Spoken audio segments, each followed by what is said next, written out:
When you give a man power over a group of people, it can often go one of two ways. You can either get a great leader who cares about and respects their subjects, or you could create a monster in the process. These 5 individuals and the terrible actions they've committed truly remind us why history should never repeat itself. Starting off with number 5, we have Muammar Gaddafi, the leader of Libya from 1969 until his killing in 2011.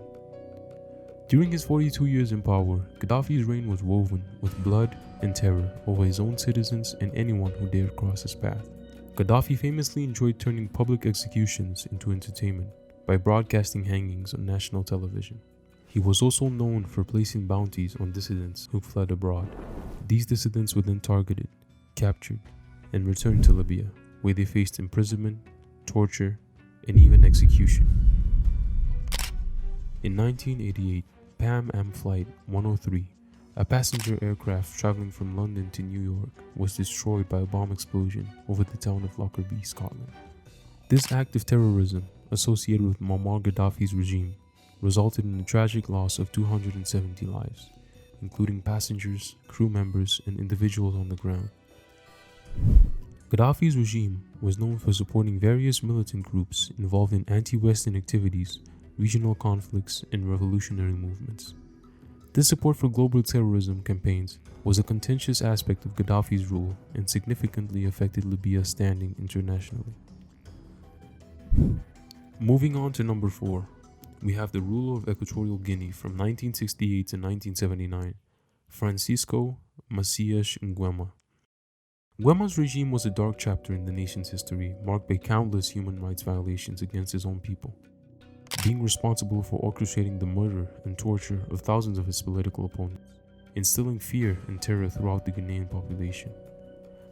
Such brutality led to an exodus where a staggering 1/3 of the country's inhabitants fled, seeking refuge from his oppressive rule, meaning that out of an estimated 300 to 400,000 people at the time, roughly 100 to 133,000 individuals sought refuge outside the country.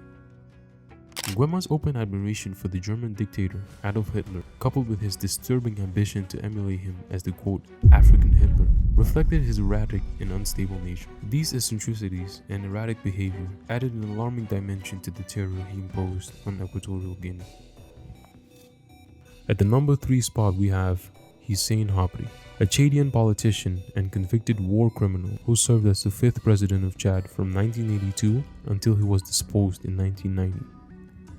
During his reign, counts of his wickedness included approximately 40,000 politically motivated murders and an alarming 200,000 documented cases of torture. He was also known to brutally and systematically crack down on any form of opposition, whether real or merely perceived. This oppressive atmosphere led to widespread human rights violations and stifled any semblance of political freedom in Chad during his tenure. In 2016, however, Habre faced justice for the crimes committed during his presidency, and the special court in Senegal, where he was tried, sentenced him to life in prison. The court also highlighted Habre's role in encouraging and overseeing widespread human rights abuses, including extreme sexual abuse, killings, and sex slavery during his time in office. In second place is the former president of the Central African Republic from 1966 to 1979, Jean Bokassa. Bokassa's regime was notorious for his horrifying practices, including routine executions and sick methods of punishment. Among these cruel acts was the practice of feeding enemies, dissenters, or perceived opponents to crocodiles. The man himself is alleged to have served human flesh to his guests, indicating a complete disregard for human life. He also famously anointed himself as the Emperor of the Central African Empire and allocated a ridiculous 1/3 of the national budget to fund his extravagant and ostentatious coronation, a decision that starkly contrasted with the dire economic conditions faced by many of his country's citizens. But more notably, one of the more disturbing incidents concerning Jean Bokassa occurred when he personally participated in the brutal massacre of approximately 100 school children. These children were protesting against the exaggerated costs of mandatory school uniforms, and simply for the fact that these children wanted an easier access to the uniform they needed to receive an education. This was truly an appalling crime, and one that stands as a harrowing testament to the brutality of his authoritarian regime. Coming in at number 1, we have one of, if not the most wicked man to be born on African soil, former Ugandan president Idi Amin.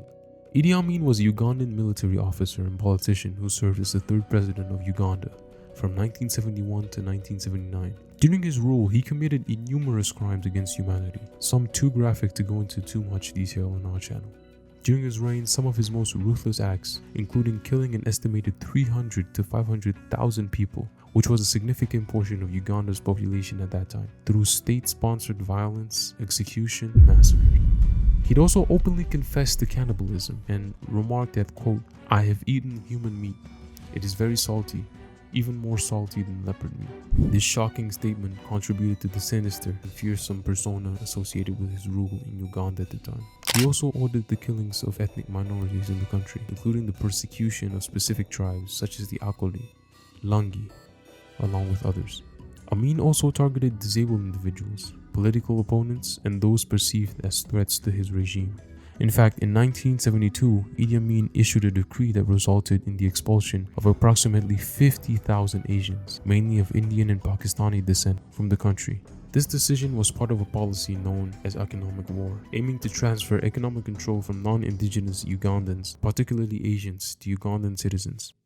However, the expulsion of this significant portion of the population had severe economic repercussions and caused widespread upheaval, as many of the expelled Asians have been contributing members of Uganda's economy for generations. Idi Amin's self-proclaimed titles as President for Life and Conqueror of the British Empire were representative of his grandiose and often delusional self-perception during his rule. And by doing so, Amin sought to solidify his grip on power indefinitely, portraying himself as an unchallenged and eternal leader both domestically and internationally. The trauma inflicted on individuals and communities during that era remains a part of Uganda's collective memory. And while Uganda has made strides in moving forward from that dark chapter in history, the memory of Amin's rule continues to shape the nation's social-political context, emphasizing the importance of justice, accountability, and human rights in the country's ongoing development. Instead of choosing to fight for the betterment and advancement of the country's people, these men decided to instead indulge and entertain themselves through the suffering of others, simply seeing their people as a means to an end and puppets in their own sick games. I believe that although there are still African nations fighting in war, there's always hope as long as we keep learning from the past and the many lessons it can teach us. If you learned something from this video, please consider leaving a like and subscribing to the channel for more informative videos. Thank you and goodbye.